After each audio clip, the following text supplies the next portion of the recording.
اعوذ باللہ من الشیطان الرجیم بسم اللہ الرحمن الرحیم۔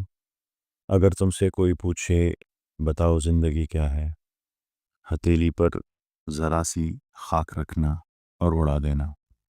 ہم سب جانتے ہیں کہ زندگی کتنی عارضی اور اس سے جڑی ہوئی ہر چیز کتنی عارضی ہے، پر کبھی آپ نے اس بات پر غور کیا کہ اس عارضی زندگی کا مقصد کیا ہے؟ ہمارے نظام تعلیم کا سب سے بڑا المیہ یہ ہے کہ ہم علم حاصل کرتے ہیں، ہم ڈگریاں حاصل کرتے ہیں، ہم سیاسی اور سماجی ڈھانچوں کو سمجھتے ہیں، مگر ہم اس بنیادی سوال کا جواب دینے سے قاصر ہے کہ زندگی کا مقصد کیا ہے۔ ہمارا نظام تعلیم ہمیں یہ نہیں سکھاتا کہ ہم کہاں سے آئے ہیں اور ہم یہاں کیوں بھیجے گئے ہیں اور آخرکار ہمیں کہاں جانا ہے۔ آج ہم بطور معاشرہ اس بنیادی شعور سے محروم ہیں اور نتیجہ یہ ہے کہ ہم پڑھے لکھے جاہل پیدا کر رہے ہیں۔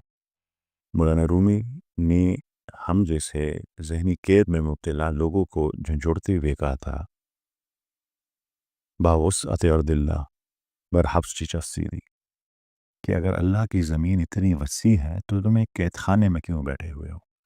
یا دوسرے لفظوں میں، آپ ایک ایسے قید خانے میں ہیں جس کا دروازہ کھلا ہوا ہے اور اس کے باہر ایک وسیع اور زمین ہے، مگر آپ پھر بھی اس قید خانے میں رہنا پسند کرتی ہیں۔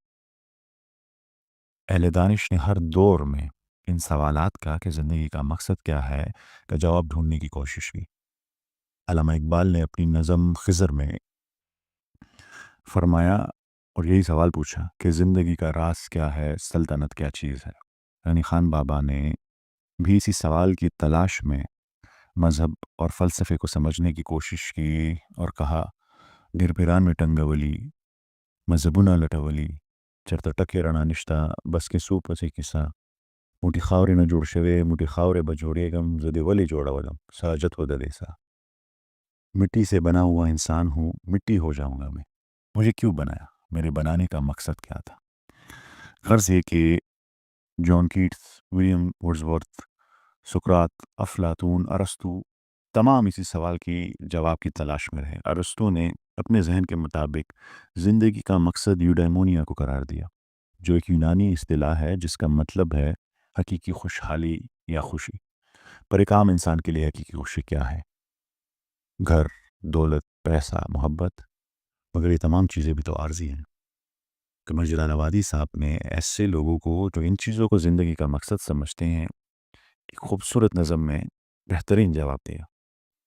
وہ کہتے ہیں کہ کر لوں گا جمع دولت و زر، اس کے بعد کیا؟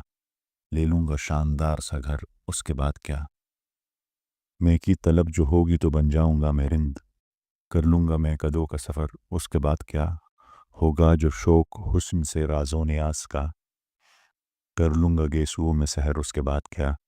ایک روز موت زیست کا در کھٹکھٹائے گی، بجھ جائے گا چراغ قمر، اس کے بعد کیا؟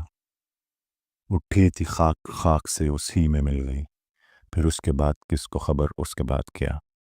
اس کے بعد کیا؟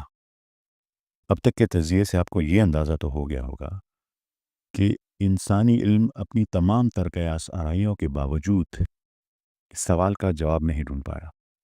آپ جانتے ہوں گے کہ اس دنیا میں دو طرح کا علم ہے، ایک وہ جو انسان اپنی تگ و دو سے حاصل کرتا ہے جسے ایکوائرڈ نالج کہتے ہیں، اور ایک وہ جو اللہ تعالیٰ کی طرف سے نازل ہوا جسے ریویل نالج کہتے ہیں۔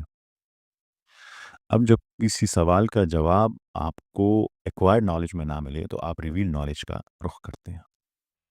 تو آیا کبھی اللہ تعالیٰ سے کسی نے پوچھا کہ انسان کو کیوں بنایا؟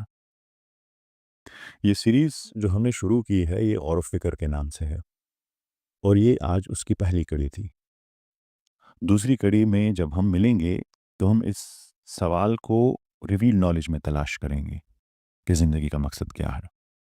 اب سب سے یہ گزارش ہے کہ اس سفر میں ہمارے ساتھی بنیں تاکہ ہم ان بنیادی سوالات کو، زندگی کے مقصد کو سمجھ سکیں اور یہ پیغام دوسروں تک بھی پہنچائیں۔ تب تک کے لیے میں آپ سے اجازت چاہوں گا، ملیں گے اگلی قسط میں۔ اللہ حافظ۔